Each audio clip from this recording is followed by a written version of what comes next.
hard. Yeah. Paul said that our motivation was to be loved, so we know that. And honestly honoring someone, you do it out of pure motivation, because that's going to be a kingdom result when we do that. Yeah. Ooh, motives. Motives of the heart. Hey, sometimes I do it because I know I'm supposed to, not because I'm pure in my motives. But that's a purity of motive too. That is, it's your will over your emotion. That's Yes. all. You're right. Yeah, it's a purity. It's just it's a dirty cape, but it's white underneath. and it should be hard. See where you're at Yeah. that time. And Yahweh knows where we're at each time. And I think he counts to us acting and speaking what's correct out of where we are at that time. Yeah, it should stretch the wineskin. My wineskin should be stretched. I don't like that. I don't When like when you can't trust yourself to see with your eyes, that's when we have to just get before Father, and you go up and you get behind his eyes and say, Father, I have to see them through the lens of your eyes. This is the only thing that I can trust, because right now my motive is not going to be pure. Yeah. So if I can come up and look through the lens of your eyes, then I'm going to see what is pure. And I'm going to see P48. Yep. It's always an invitation. He's always at the door, the beloved at the door, saying, come on with me on the hills. Yep. Every time. And when we say no, I don't want to go run on the hills with you. It's like, okay, there'll be other invitations. I mean, my boys, they're teaching me a lot. When I say, you need to forgive your brother of this decision. I don't want to. Oh, okay. Or they do it, they're saying it, but they don't really mean it. Right. They want to be approved by their dad, but they don't really. And I know what's going on, but I don't press the issue. And it teaches me, like, oh man, how many times I stand there and thinking, I was in the shoe was on the other foot between you and me, Father, on this. I didn't want to, and I didn't. And you were like, okay. And he didn't get bent out of shape and miffed. He just said, there'll be other times. I'll come to the door and knock again. Sometimes I think he actually forces a quantum entanglement, and not as a temptation. And being tested by the Father is an ugly statement, but the reality is I think he allows the circumstances to evolve in such a way to let's see what Squirt does here. How's he going to respond? And we ask, because we ask, honestly, guys, we ask for these things. We ask for patience, we ask for love, we ask for faith and hope and joy. We ask for those things, and those things are birthed out of crucibles. Those things become ours because we succeed in the crucible, and like we are successful in the crucible to use them. And they're grown out of the crucible. And so we ask for these things, and then when they come, he's like, let's see if they follow this invitation through. They've been asking for it. So I got permission to put this test in their lap, and let's see how they walk through. And obviously it's not like he's standing with his arms crossed and watching from distance. He's walking with us. And sometimes we succeed in that crucible to respond the first time with what we were asking to become, and then a lot of times we don't, and yet it's an invitation. That's pretty much, maybe sometimes the Father feels like he's just throwing stuff against the wall to see what sticks with certain sons. Maybe this time, maybe this time. Right. And that's a maturing process, when you know that you're maturing enough to say, Father, take everything in me that doesn't look like you, put your finger on it, put your thumb on it, and burn it out of me. I do not want it there. But you have to be mature to say that and mean it, and not just be like the kids and just say it. Yeah, I get that. Mhm. Yep. I definitely, every time I use my words these days, I definitely want to mean it. I Yeah, know how many there's some times have I things I said said, I don't know what I'm saying. yes? I That's don't know what I'm rough. really asking for, but I'll say yes anyways. Or like I was raised in a culture where what you say you're sorry and you say you forgive, but I was lying. Whether I knew it or not, I was following a protocol. It wasn't true. How many times have I said I'm sorry, I forgive you, but I don't. I carry that hurt, and it's it's been awkward in this house to allow for that. You know, the first time Kat came to me asking for forgiveness, and I said I can't forgive you right now. I was being honest. Like I can't. I need time. I got to deal with what's going on in here before I can do that. And it was hurtful. I could see it in her face. And but at the same time, I got to give her that freedom. Like I don't want you to say, "Hey, Daddy, it's okay. I forgive you," unless you really mean it. Forgiveness is a weighty thing that I never gave the true weight to. It's those are heavy words, Yeah. and I think and in and our they house we shouldn't be do light. it. I forgive you. Now give me the time to grow into it. Yeah, okay. Good. To Yeah, get you my follow emotions up to it, protocol. because I am ultimately going to forgive you. So I can Yes. declare I forgive you, and then my emotions were going to change and get and come into agreement with it. But I need that process. Sometimes it's faster, sometimes it's slow. But we'll get Yeah. there. Yeah. Yeah. It's getting better. Then I find recently that I thought it was getting better, and I see behavior patterns revealing themselves, and I'm like, what? There's still stuff to clean out. I don't know why that should surprise me. It will come to an end. I can promise you that. Yeah, that's right. It Eventually, will. yes, there is a future and a hope. But yeah, these are heavy things, and they mean so much. Man, how many wars and atrocities across the planet have come from just grown from simple forgivenesses that were missed. Yeah. Simple things. There's no such thing as an insignificant trade when it comes to that. Wow. And I think, we have to continue to come back to the quantum level of relationship, which is the individual and the individual, because the world's problems are viewed through a national or global or a mass viewpoint. Those people did it against us, and so we go to war against those people, and it keeps it separated at the individual. I think about like the case of racism or slavery. Okay, be more concrete. The slavery, right, with certain skin colored people in the US hundreds of years ago. And yet still today, it's something that our cultures deal with. And yet I do not have the capacity, nor should I be responsible to have to carry that whole weight of a nation of forgiveness. I can do forgiveness at my individual level, from relationship to relationship to relationship. I begin to offer that, where it needs to be offered.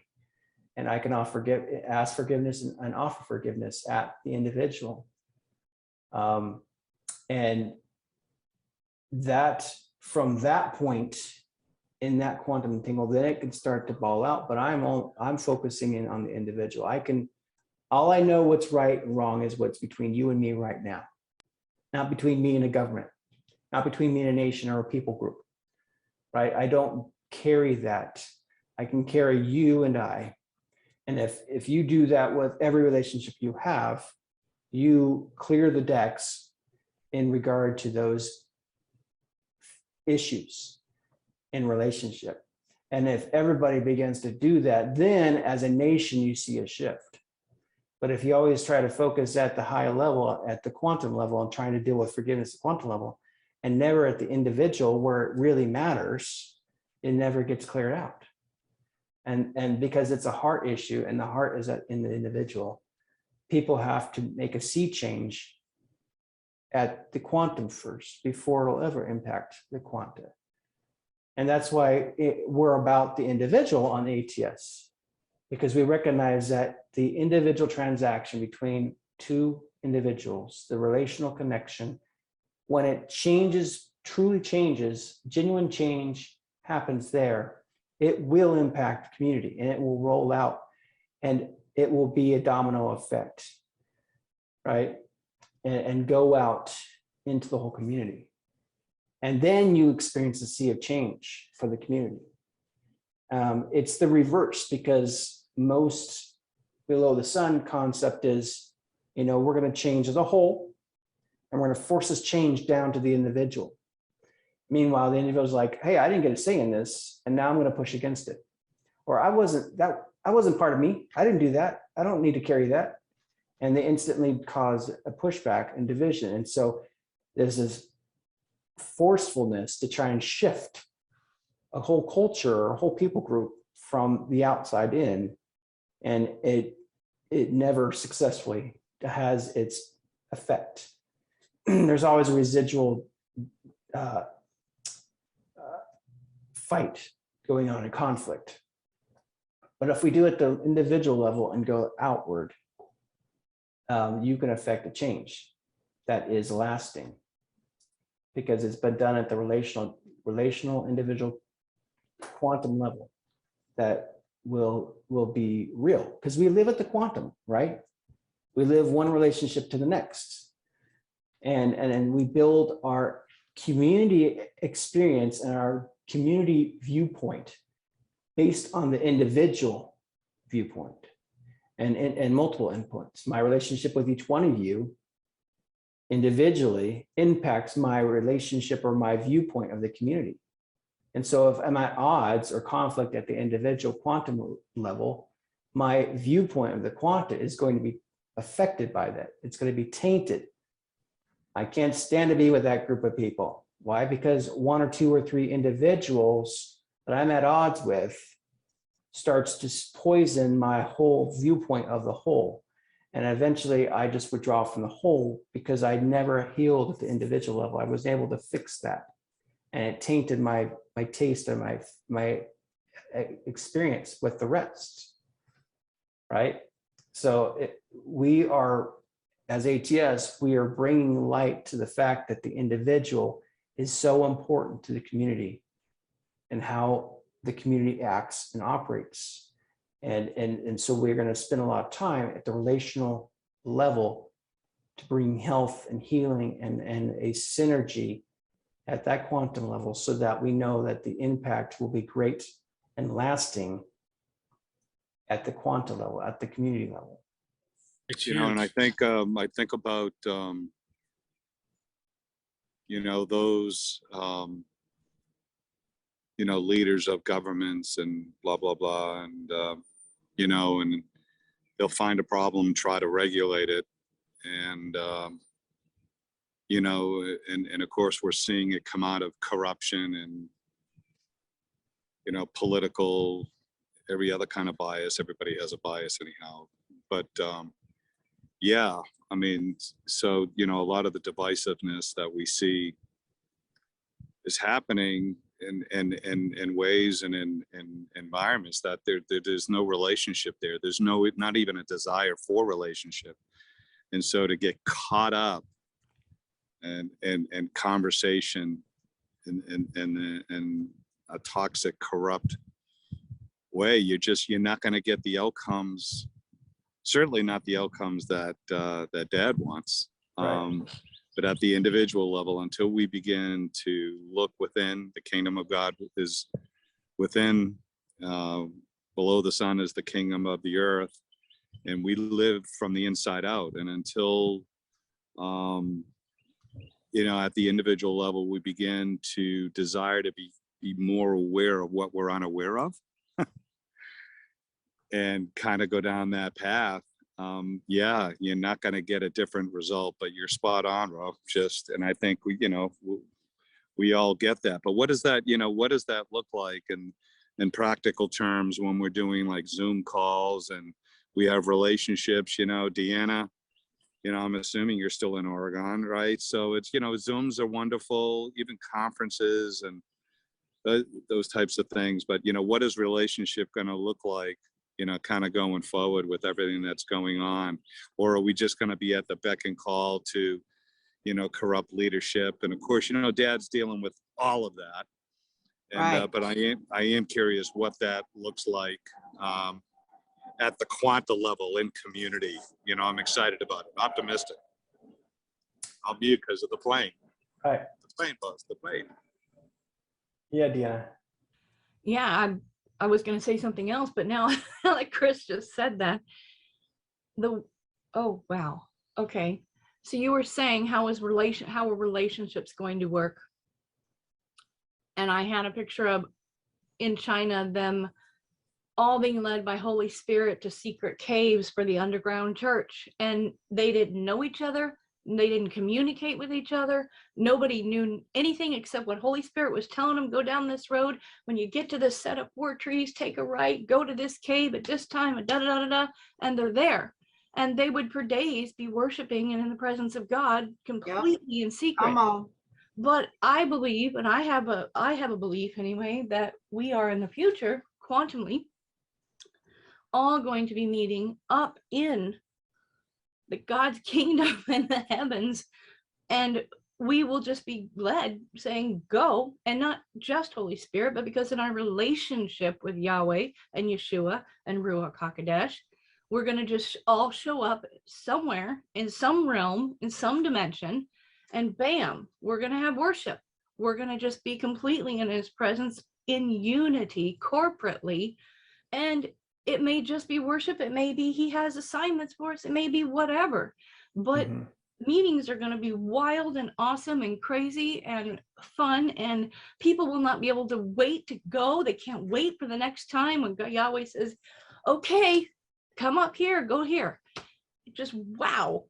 I mean, I've been looking forward to this for for a couple years now. I'm just holding on to that because that's what I want, and I know it's going to happen. Yeah. Okay, I'm I'm pushing in the on that trade trade. button. Hit the trade button. Just trying to get folks aware of like when's a good time to trade. Yeah, that's definitely a trade right there. Trading into that. That's something I want. Totally. You made it talk. Your question, Chris, made me think about something that Yeshua said to the disciples. He said, "Go and make disciples of the nations." He didn't say go make churches, right? Right. He basically go make duplicates, carbon copies of yourselves, and that I think is almost like well, so we are disciples, each of us in our own locale, and we basically begin to share the same message and duplicate who we are with other people. And as a disciple duplicates itself enough in one area, you begin to have people that can start to meet physically in one area or region, and that starts to happen across the globe. Is what we hope for, right? Isn't that what we hope for ATS? Is this duplication of ourselves at the individual level, at the sovereign level, that then together we form this network of sovereign beings in the Father's house expressed across the globe, and we meet in spirit and in physical and multidimensional. Time and space don't contain us any longer. We can move about it all. And it's no longer us, this group over here and that group over here. We are the Borg. We are one. We are assimilated into the consciousness, the God consciousness. And we are able to meet in any format because we're across the globe and we're across the dimensions. I don't know, it's crazy talk, right? And it's funny because in the board they say your individualness or whatever will be incorporated into our own, however they actually say it. But in practice, they obliterated your individualness. Right. Whereas with us, it's true. I want your individual uniqueness. I want your culture to be not added to my own, like appropriated, which I think is just really just a fear thing. You know, it's gonna be wiped away because it gets taken. No, it's spread and it's celebrated. Right. You know, your culture is a combination of who you are, where you've come from, how you've lived, and that's valuable. And we want that, not because we want you to conform to ours, but ours grows. Every Yes. every face that's added to the caravan I'm walking with makes the caravan bigger and more Yes. diverse and more faces and more Yeah. individual uniqueness that makes the whole better. And the only other way of looking at that is a fear base. No, I want that. I crave it. You know, the idea of vacationing in a place that is like sterilized to look like my own place, it seems so boring. No, I want to get neck deep in it, in something that's totally unfamiliar, and eat crazy foods and see crazy practices and weirdness. Like, that's beautiful. That's wonderful. Do we think Yahweh is any less appreciative of that? He Well, loves it. like say, you just take the word perfection. What does perfection look like to your world, your realm, your being? What is perfection to you? And then if we were able to actually stand it next to another person and ask the same question, you would get a different, completely different picture. Maybe some similarities in descriptive words, but the actual picture and manifestation of perfection would be different. And I think that we have to break down our below the sun idea of what perfection is, and get a Father God idea of what perfection is, because the uniqueness that He has created us also means that there is a perfection, a rightness, in which we demonstrate perfection in our own way, and we shine it. The picture that came to mind when you're talking was NFTs. NFTs are unique. They're part of a whole, but they are unique, and they're not like any of the others in the series, in the collection. And yet they're perfectly part of the whole. And we celebrate the uniqueness of the NFT. I've got this one, it's got this stuff to it, and it's cool, and yours is cool too, but this is mine, and this, and we celebrate the individual NFT, and there's no one like it. And it's not degraded or less than. It's part of the pack. It's part of the whole collection. And Yahweh made NFTs, us, and we're unique. And we have a perfected, even our perfect, see, our NFT maybe got a little crippled and got some dirt on it right now, and we're cleaning them up. But there is an NFT that is unique, even in perfection. And when I stand up the perfected NFT with this NFT, it's got changes and different. And that's the delight of the Father, to express his whole in the individual. And we are wanting to celebrate that individual NFT and say, be the perfected NFT that Father created you to be. You're welcome. Your voice is here. And it may sound, and it will sound different, and it'll look different, but it doesn't mean you're not part of the collection of the family of Yahweh above the sun. And we're done with those who say you are.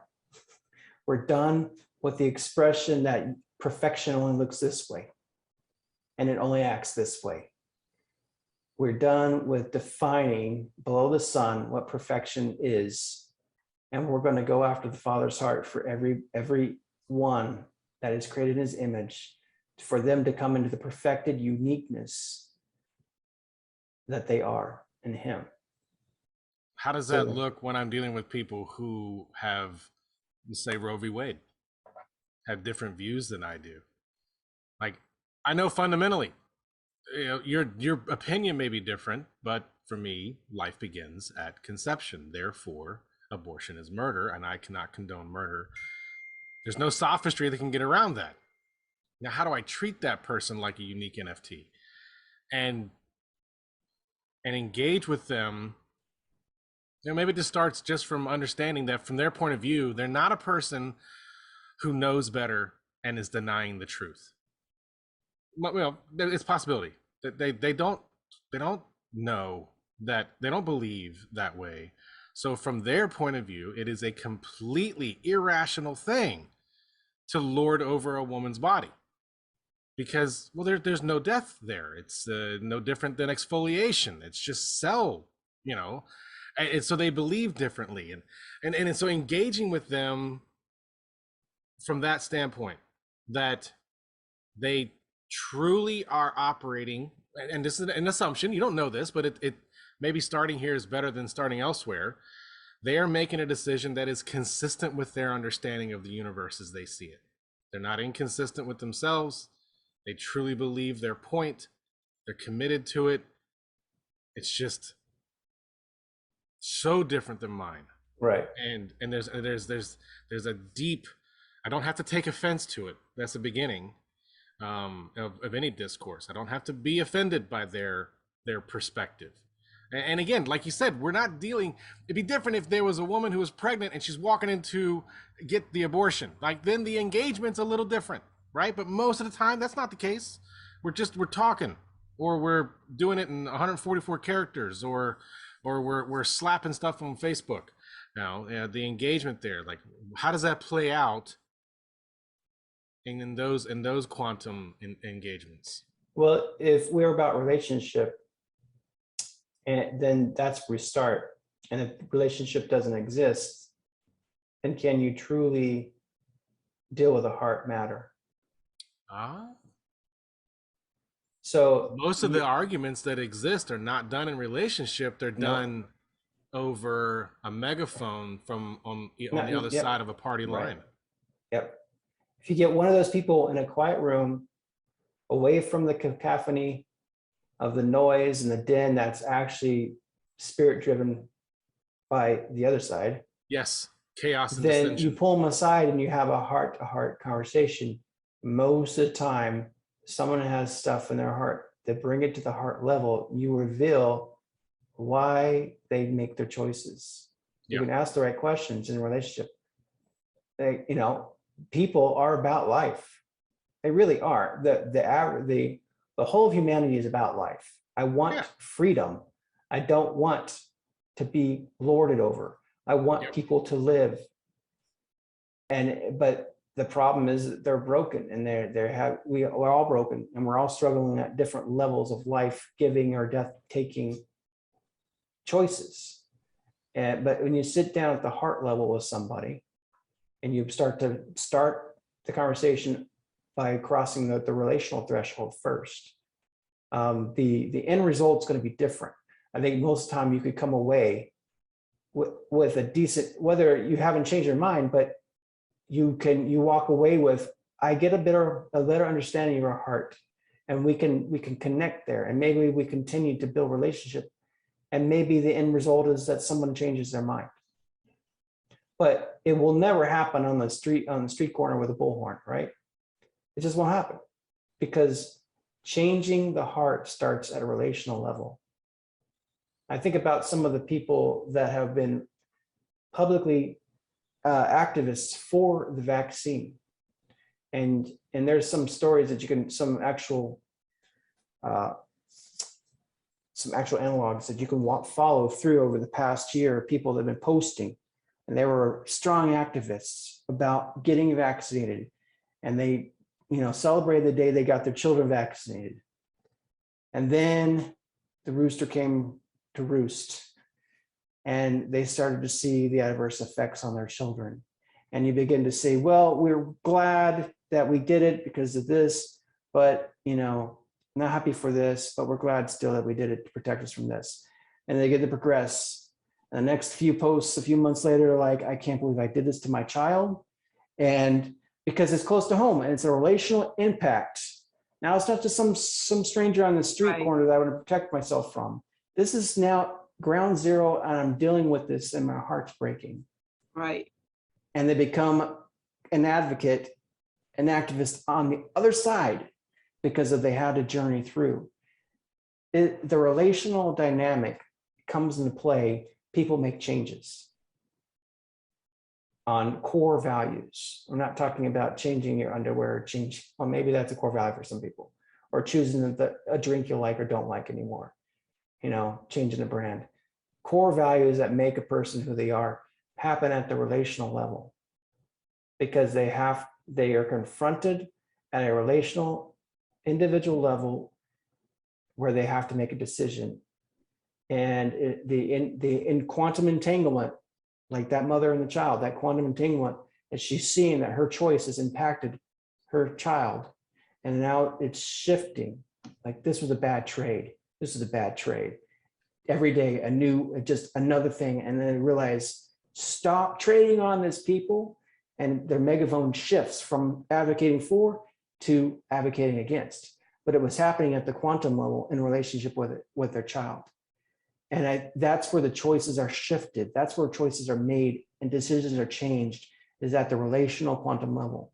So you can debate all day long on Zoom, on Facebook, but you'll never change someone's mind, because you're not in relationship with them and you're not running the course with them. And that's why it won't happen. Like the Roe v. Wade conversation, it got overturned. Did it change people's minds? No. No, you still have people standing on the street corner shouting out. Now, it's in favor of these people today. Yep. No one's hearts were changed. No. So the culture didn't shift. Just some ruling says now you can't do that. And so people are going to try and find loopholes. I never thought about it too. The vaccine lie made it relational. Because they started out with, it's your civic duty to your neighbor to be vaccinated, because that stops the spread. When that was Right. even in their own rhetoric on the CDC site, it never said anything about that. Never said it would stop you from getting infected. It would just reduce your symptoms and decrease hospitalization. It never promised that, but that made people think that your decision is causing me harm. Right. So the lie made it a pseudo-relational subject matter. A wolf in sheep's That's how clothing. dangerous that was, huh? A wolf in sheep's clothing. Yeah. It came across as relational, but it was absolutely not.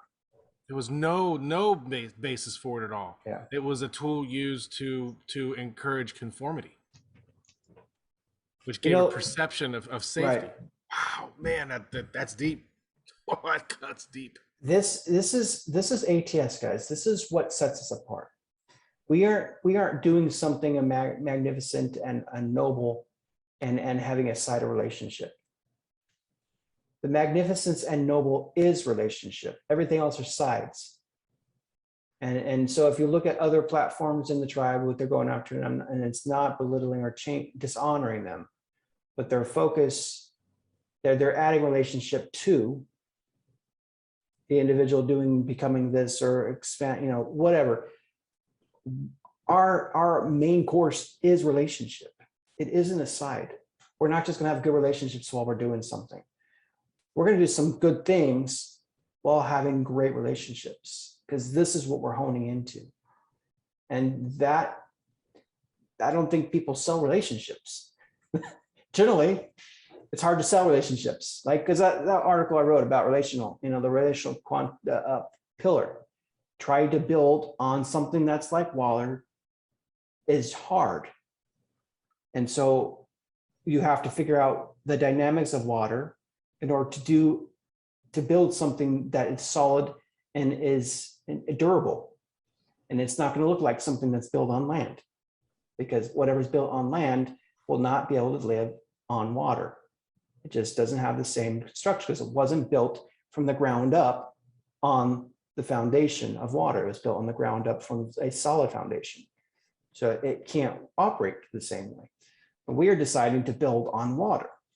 We're deciding to build on relationship. And so we've had to study and research water relationship to figure out the physical principles, the dynamics of this thing called relationship, and understand how it moves and flows and ebbs and bends and twists, so that when we start to build a structure that is durable and can be built upon, it will able to move in the environment of water. And a lot of platforms within the church, within even the Kingdom wineskin, aren't building upon relationship. They're bringing relationship in, but they're building upon land, on a different structure. They're starting from the ground up to build on land. And we decided, nix A on that, we're going to do something different. We're going to go here, we're going to go out into the water, we're going to take our tools and we're going to discover how to build on this thing called relationship. And this is going to be new. We don't have all the answers to it. We just believe that when this gets going and when we've established it, it will have a lasting, enduring impact, and actually will have a better shelf life than things built on the land. And so we've decided to build upon relationship. And that's why we keep coming back to it, because that's our foundation, and everything else will be built upon it. It'll be So good, bro. And that's the beauty of QRST.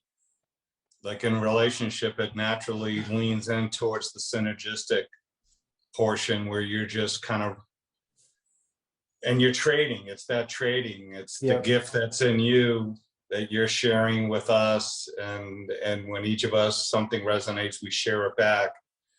You know, this trading continuum that just continues and goes round and round. And Totally. yeah, it's really cool, man.